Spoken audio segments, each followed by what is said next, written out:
Hello, I'm Heath, and I would like to talk to you about what I call Borrow a Kid Gaming Weekend. And this is going to be what I do when my nephew comes down to play games with me over the weekend, the kinds of things we do, how I set up the weekend, what I've found works, what doesn't work, so that you also can think about this if you are going to have kids over to play tabletop games and enjoy the fantasy genre, or even if you've got your own kids and you're trying to plan a really neat weekend for them. I don't have kids myself, and so that's why I have what I call this Borrow a Kid weekend, because I want the kids to be able to come over and play and have a good time with them, and also, we'll spend time with them and kind of contribute to them learning something. And I think learning something is a really big component of that, which I'll talk about in a moment. So even though I don't have kids, I do have nephews and a niece, and one of my nephews was 10 the first time he came over for a gaming weekend, and he's 11 now, and he comes over and he spends the night with me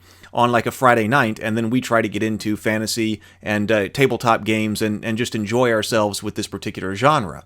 So he came over last weekend for the second of the gaming weekends, and the first time we basically played a lot of Hero Quest. He hadn't ever played Hero Quest before, and of course I've got the gaming room that looks like the dungeon room from Hero Quest, and then I've got that jumbo-size Hero Quest board that we built out of foam, and so I put a bunch of candles around the gaming room so that we could play by candlelight, and then I've also got a fog machine in there so that we could set up the fog machine and then make it really creepy and spooky in there, and of course I got the speaker in there as well so we can play dungeon noises as we're playing Hero Quest, and that was a lot of fun. We played 2 or 3 games of Hero Quest like that the first time he came. But this time he came and wanted to play something different, and it's not like I lack for board games to play. You can't even see the entire collection here, but you can tell that I've got a whole bunch of games in here in the office stacked up here on the shelves. And so he came up with this stack of games, which I think was a really good stack of games to put out on the table and try to play. We didn't get to play all of them, but that would have been a little bit ambitious during the time that he was here. But we did have a good time trying these out. So the first game we tried out was Dominion. He had never played that before, and it had been a while since I had played Dominion, but I taught him how to play, and we played a game of it, and we had a really good time. I like Dominion as a really nice warm-up game. I think it's a fantastic warm-up game for a lot of different gaming sessions, and it worked really well for this gaming weekend as well. After Dominion, it was time to cook dinner because he had come over, of course, a little bit later on Friday evening after, of course, he got off school and then his parents had gotten off of work and they brought him down to my house for the gaming weekend, and so we needed to cook dinner. And I think the cooking in general is an important part of this. As it happens, he was interested in cooking anyway, and he likes to help out cooking at the house. And so my sister-in-law recommended that we do something that he could cook there on Friday night as well. And even if they're not already interested in cooking, I think one of these gaming weekends might be a good chance to do that anyway. They might be interested in cooking by, doing something with you in the kitchen, and then they might become interested in cooking because of that. So what we did, and this was my sister-in-law's idea here, she said, let me pick up one of these meal kits from Publix on the way down, and this was what she picked up, and I thought this was a great idea. This meal kit, it's called a Parmesan bow tie chicken pasta, and it had a serving for 2. And so after Dominion, we cooked this. This was such a great idea because it didn't take very long. So this is something to look for if you're trying to organize a weekend for this. This only took 15 minutes. So we checked that before we started Dominion because we didn't want something that was going to take a long time to cook and prepare. We were done with this very quickly, which meant that, we could play Dominion, and then we were hungry, and then we got into the kitchen, and we had a lot of fun together making up dinner. It was done in 15 minutes. It tasted fantastic, and it was easy. All of the ingredients were already there, so I didn't have to go shopping for all, kinds of strange ingredients and find them.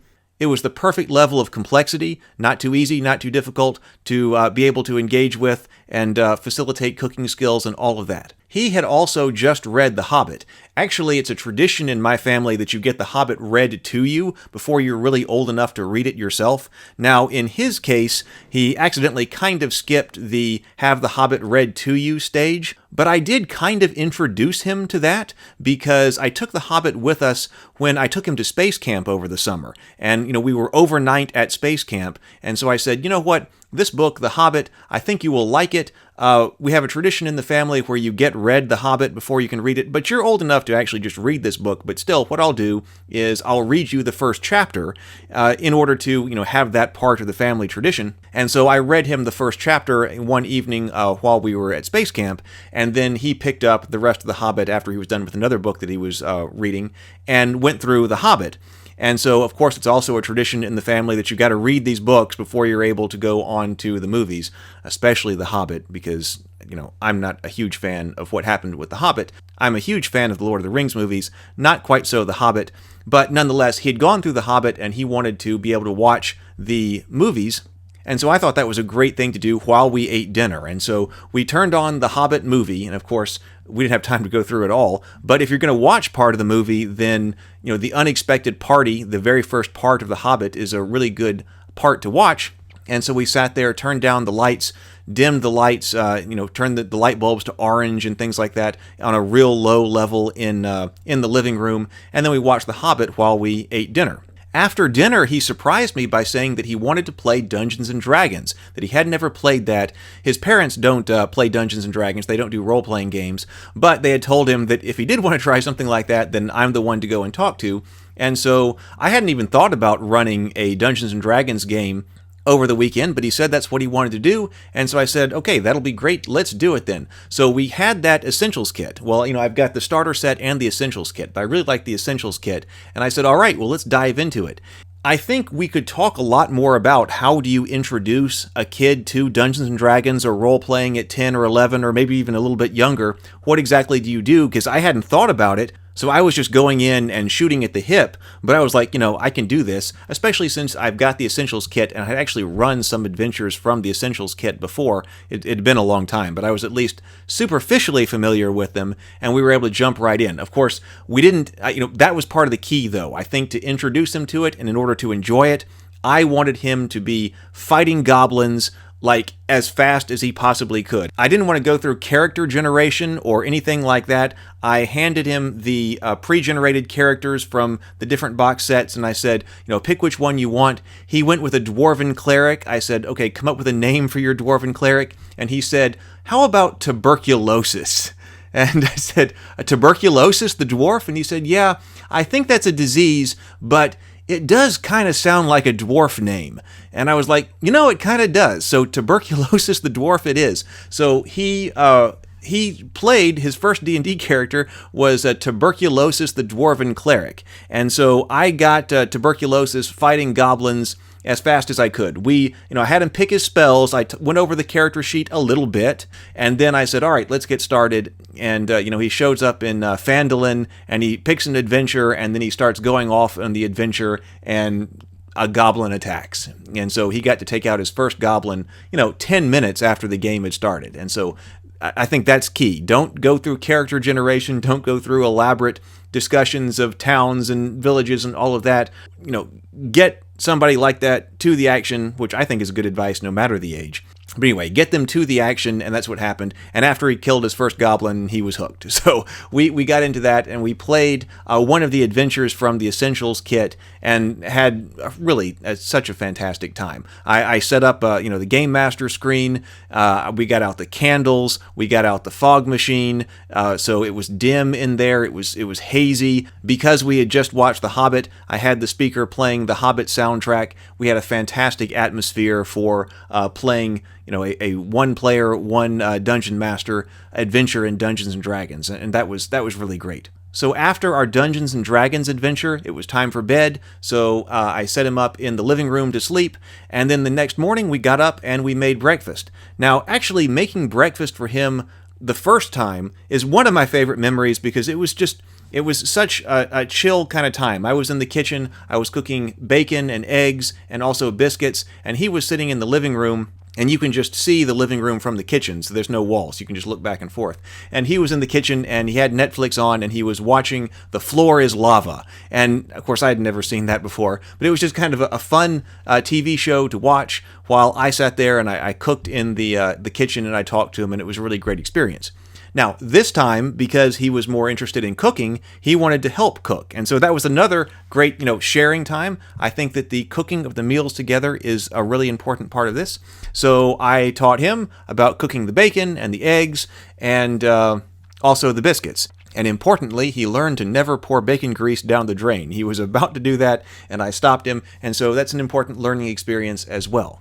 So then we cooked all of the breakfast, and then we sat there and watched a little bit more of The Hobbit, got a little bit further past the unexpected party, and then after we were done eating, we had a discussion comparing and contrasting the events of the Hobbit, the book, and then also how things were depicted in the movies, especially dwarven beards, and most especially Thorin's beard, or lack thereof. So it was great to go ahead and get him started sort of critiquing fantasy movies, and especially comparing and contrasting the book to the movies, and having a good time with that. Saturday morning of the first Borrow a Kid gaming weekend, I took him down to the workshop and I taught him how to paint stormtroopers, how to use some of the paints, and especially the inks, or the washes, and also the dips to try to get more detail. So we went down to the workshop and we painted stormtroopers because he has the Star Wars Legion box, and I really want to be able to play that more with him. But I was showing him how to start getting things painted up. But this time it was back to gaming, and we went on another Dungeons & Dragons adventure. So Tuberculosis went on another adventure that morning from the Dungeons & Dragons Essential Kit, and we had another fantastic time playing that. Now, my brother was going to bring down my other two nephews that afternoon so we could all do things around the house. So we did have to, once again, learn cooking. And I wanted to prepare taco soup because I was going to have, two more nephews than my brother, as well as the nephew who was spending the night with me. And so I thought that taco soup was a great thing to do. So we've got to put that in a crock pot and let it warm up. But mainly that's just opening cans. So we got to learn how to use a can opener, and then we mixed together the taco soup. We cooked the meat, and then, he learned how to do that. That was also very quick. That's also another great thing to do on a weekend like this.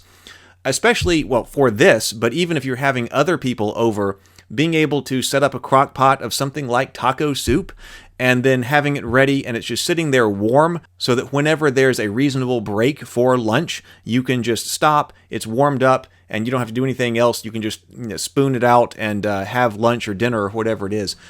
Crock pot meals like that are definitely a good thing. So after we had prepared that and got the crock pot ready, I did want to teach him some survival skills. And I think that's fun because I always liked as a kid, like little kits of things. I had like kits of spy gear and things like that. And I would have loved to have had like a survival kit when I was a kid. And I probably did have something kind of like that. But several months ago, I made him a custom survival kit in a waterproof case, and I put all different kinds of neat, small things in there. And so I've been kind of teaching him how to use those things. I put in there an instruction manual of information that I had printed off of the internet for handling. I started off deliberately with, common situations that you might have, and it's just a few pages, like, common emergency situations. And then as you go on in the book, it gets increasingly more dramatic. So, like how to, handle basic, burn or a cut or a bruise or something like that. And then the next page is handling sword stabs or sword cuts. And the next page is what to do, in the event of, traumatic gunshot wounds. And then the last page is what to do in case of zombie invasion. And, at the time, this was a couple of years ago when he had this survival kit, he was looking through this instruction manual very seriously. And then he got to the zombie invasion and he looked up and goes, "Wait, are zombies real?" I was like, no, zombies aren't real. But it's still a pretty fun kind of instruction manual to go in this waterproof survival kit. So the first time that he came over, the survival skill that we practiced was water purification. And this is a really great, simple, and fun exercise that if you're looking for something like this, that you can do with a kid pretty easily. So I had canteens, and then I had the water purification tablets that you can just buy at Walmart. And I said, let's try this. Let's figure out like how much water does the canteen hold? How many tablets do you need for one canteen of water? So we, figured out how much water was in the canteen. We figured out how many tablets were necessary to purify 1 canteen of water. Then we went through the procedure of purifying some water with the tablets. And you do have to leave it sitting there for a little while, so it's a good thing you can do it, and then you can go do something else, and you come back to it. And of course, then there's also the tablet that neutralizes the taste. But we tried out some of the water before neutralization, and then we compared that after neutralization. And it's a fun experience, and it's teaching something. I definitely think that would have been fun as a kid to not only have the water purification tablets, which I put in his little survival kit as well, but also you got to use it. You got to figure out, you got to learn to use it. You don't want, the first time you ever break it out to be the first time you've really got to do something with it, right? So, opening it up and giving it a try is a lot of fun. So we did water purification last time. This time we did fire starting skills. And so I had put together like a little fire kit with a bunch of different ways that fire can be started so that he could practice with them. Because I remember there was an incident with my brother and my grandfather years ago when we were kids. For some reason, my grandfather handed my brother a pack of matches, and I think it was the paper matches, and he needed to strike the match, and my brother couldn't get it done. And so I remember my grandfather was like, I have never seen a boy who couldn't light a match. And he took the pack of matches away from my brother and lit it, and lit whatever we needed to light with this match. But that has always stuck with me. And so I was like, I don't want that to happen to like my nephews, so we should have a lesson in starting fires using different methods. Now, unfortunately, in this case, I wasn't actually able to find any of the paper matches. I didn't have any on hand, and I forgot to go out and look for some. So we'll have to actually go over the technique of lighting paper matches another time. But I did have a lighter, different kinds of matches, and also a ferrocerium rod, which is a lot of fun because we talked about flint and steel. I don't have flint and steel yet. I want to get some flint and steel, but instead I had a ferrocerium rod. We talked about flint and steel in history, and then also fantasy, because he remembered like the dwarves were striking flint and steel in order to make fires. And I was explaining that the ferrocerium rod is kind of the modern day equivalent of that, and how to use that. And so he was learning how to light fires with all of these different methods. I had a box of these wooden waterproof matches and also these stormproof matches, and I actually hadn't ever struck any of these. But I thought it would be a great idea to test out their waterproofing and see if we could really, soak them in water. So we had a glass with water, and I said, before we even get started learning these things, let's take these supposedly waterproof and stormproof matches and leave them in here in this cup of water while we do other things, and then we will see if we're going to be able to strike them. And actually, my waterproof matches did not perform very well. So that's good to know. So use your equipment before you might actually have to, because we didn't actually get the supposedly waterproof matches to light after being in the glass of water. But the stormproof match did light, and it turns out that what it looks like when you light one of those is very different than a standard match. We talked about tinder and kindling, and I had some cotton balls for him, and then also some petroleum jelly-soaked cotton balls, so we could practice lighting those and seeing what the difference was, especially lighting those with the ferrocerium rod. I also had a Zippo. I typically carry a Zippo with me, and so I showed him how to use the Zippo as well, and how to refill the Zippo. So it was an important set of skills to learn. Teaching him all of that was a lot of fun. It was fun for him. It was fun for me. It wasn't anything that he'd ever done before. And those are important skills to learn. So we went through all of that and had a lot of fun. I've got a reasonable amount of land in my backyard, and I've got this riding lawnmower that the nephews call the tractor. And I had promised my youngest nephew that he could ride the tractor when he came back down to my house. And so I also knew that my brother was going to bring him down.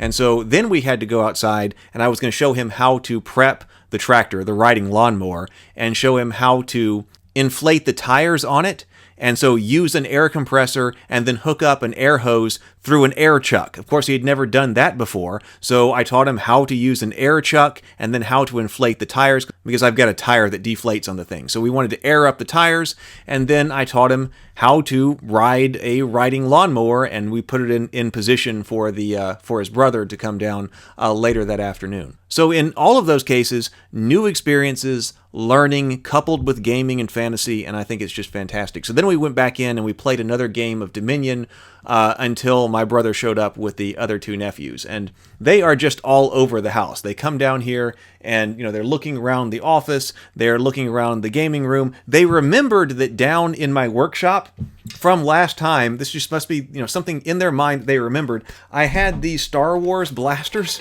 down in the workshop because sometime I want to be able to turn these, paint these up and turn them into good looking, cosplay props for, Star Wars cosplay. And I heard that these particular toys were getting rare to find. And when I heard that, I bought these, but they've just been sitting down in the workshop. But anyway, last time they had seen these and they were like, oh, let's go down to the workshop. That's where the guns are. And so it was kind of funny that they remembered that and they went down to the workshop and I had to go find these guns for them to be able to play with. Then it had warmed up enough that the oldest nephew did actually have to put his fire starting skills to use because my brother brought down some firewood. I had a brazier outside and we wanted to start a fire because my brother also brought down everything to make s'mores. So we were going to roast marshmallows out there over a campfire. So we put out the tinder and the kindling and then the firewood. And it was the oldest nephew's job to get the fire started using the ferrocerium rod, using the techniques that he had learned just 2 or 3 hours earlier during our how to start a fire session. And he did it. He actually did it very well. He got the fire started. We were able to roast marshmallows, have s'mores, and then I was able to drive the youngest one around on the riding lawnmower, and he loved that. Even taught the middle one a little bit how to drive it around in the backyard. There's nothing they can hit, wide open space, so that was a lot of fun. We ran around the backyard, shooting blasters at each other, and really had a great time. I hope that's a memory that they all have for the rest of their lives. And of course, I want to do that again. Once the middle one starts to get old enough that he could actually come down and spend the night by himself, then I want to start that with him as well. Because when you're into tabletop games and all of this, it's really a great time when they are old enough to be able to do things like that and learn how to play all of the games and be able to play all of the games and experience them for the first time. It's really fun to be there with him when he's experiencing Dungeons and Dragons for the first time, or some other game for the first time, or watching The Hobbit for the first time, or learning how to strike a match or a lighter or something like that for the first time, or use an air chuck. All of that are really great experiences. And that's one reason why I do like tabletop games so much, and the fantasy genre in general. It was a big part of growing up when I was a kid. We played Hero Quest with the family all the time. The entire extended family would come down. We'd play Hero Quest. We watched Star Wars. We watched Star Trek. We read The Lord of the Rings. There were no films at the time. We read The Hobbit. We read The Lord of the Rings. All of that was such an important part of growing up that, you want to be sure that you pass it on and have a great time, and basically you get to experience it all again while you're passing it on, and that's a lot of fun. So I would love to know what you do in situations like that with your kids, with your nephews, with other kids that you may have around the neighborhood who may come over and play and have a good time.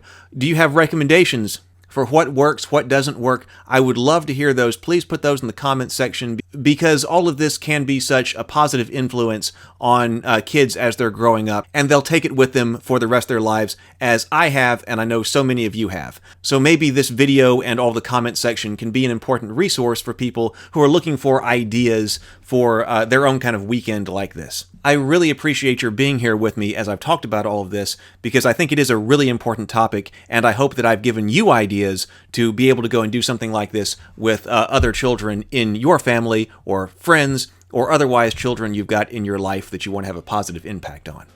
If you have enjoyed this video, please check out the playlists on my YouTube channel. Go back to my YouTube channel. I've got a whole bunch of different videos on tabletop gaming, on fantasy, even action figures, storytelling, and I organize it all by playlists. So just go back to the playlists, pick which topic you're interested in, and you can go through it all. Again, thank you so much for being with me. I look forward to seeing you in another video.